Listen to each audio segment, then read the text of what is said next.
आदरणीय सभापति जी, यहाँ सदन में अंग्रेजों को याद किया गया। Unbecoming conduct. Please continue. No please please. आदरणीय सभापति जी, इस सदन में अंग्रेजों को याद किया गया।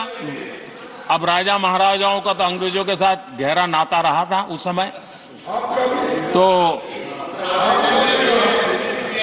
अब मैं जरा पूछना चाहता हूं कि अंग्रेजों से कौन इंस्पायर्ड था। मैं तो ये तो नहीं पूछूंगा कि कांग्रेस पार्टी को जन्म किसने दिया था, ये तो मैं नहीं पूछूंगा। आजादी के बाद भी देश में गुलामी की मानसिकता को किसने बढ़ावा दिया। अगर आप अंग्रेजों से प्रभावित नहीं थे तो अंग्रेजों की बनाई दंड संहिता, पिनल कोड, आपने क्यों नहीं बदली। आदरणीय सभापति जी, अगर आप अंग्रेजों से प्रभावित नहीं थे तो अंग्रेजों के जमाने के सैकड़ों कानून क्यों चलते रहे। आप अगर अंग्रेजों से प्रभावित नहीं थे तो लाल बत्ती कल्चर, ये लाल बत्ती कल्चर इतने दशकों बाद भी क्यों चलता।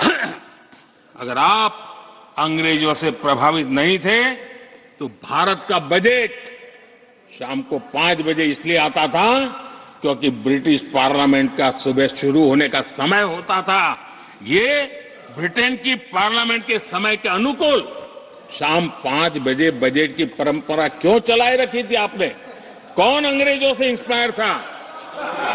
अब आप अंग्रेजों से प्रेरित नहीं थे तो हमारी सेनाओं के चिन्हों पर आज भी गुलामी के प्रतीक अब तक क्यों बने हुए थे। हम एक के बाद एक हटा रहे हैं। अगर आप अंग्रेजों से प्रेरित नहीं थे तो राजपथ को कर्तव्य पथ बनने के लिए मोदी का इंतजार क्यों करना पड़ा। आदरणीय सभापति जी, अगर आप अंग्रेजों से प्रभावित नहीं थे तो अंडमान और निकोबार, इन द्वीप समूहों पर आज भी अंग्रेजी सत्ता के निशान क्यों लटके पड़े थे। आदरणीय सभापति जी, अगर आप अंग्रेजों से प्रभावित नहीं थे तो इस देश के सेना के जवान देश के लिए मन मिटते रहे, लेकिन देश के जवानों के सम्मान में एक वॉर मेमोरियल तक आप बना नहीं पाए थे। क्यों नहीं बनाया। अगर आप अंग्रेजों से इंस्पायर्ड नहीं थे, प्रभावित नहीं थे, तो भारतीय भाषाओं को हीन भावना से क्यों देखा। स्थानीय भाषा में पढ़ाई के प्रति आप लोगों की बेरुखी क्यों थी। आदरणीय सभापति जी, अगर आप अंग्रेजों से प्रेरित नहीं थे तो भारत को मदर ऑफ डेमोक्रेसी बताने में आपको कौन रोकता था। आपको क्यों महसूस नहीं हुआ कि दुनिया में।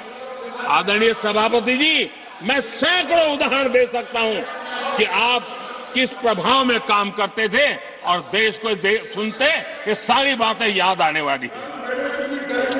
आदरणीय सभापति जी, मैं एक और उदाहरण देना चाहता हूं।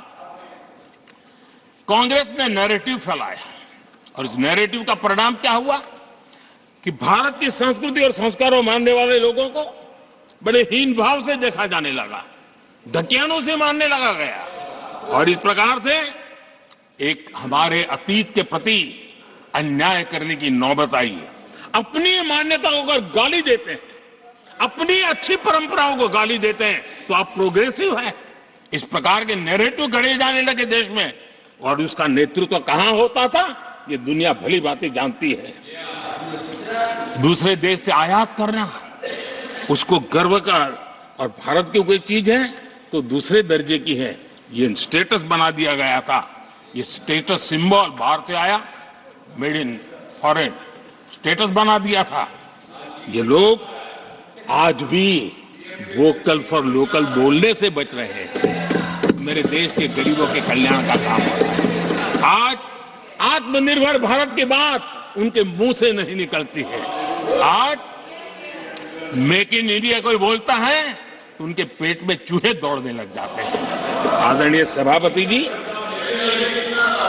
सभापति जी, देश ये सब देख चुका है और अब समझ भी चुका है और उसी का परिणाम आप भुगत भी रहे हैं।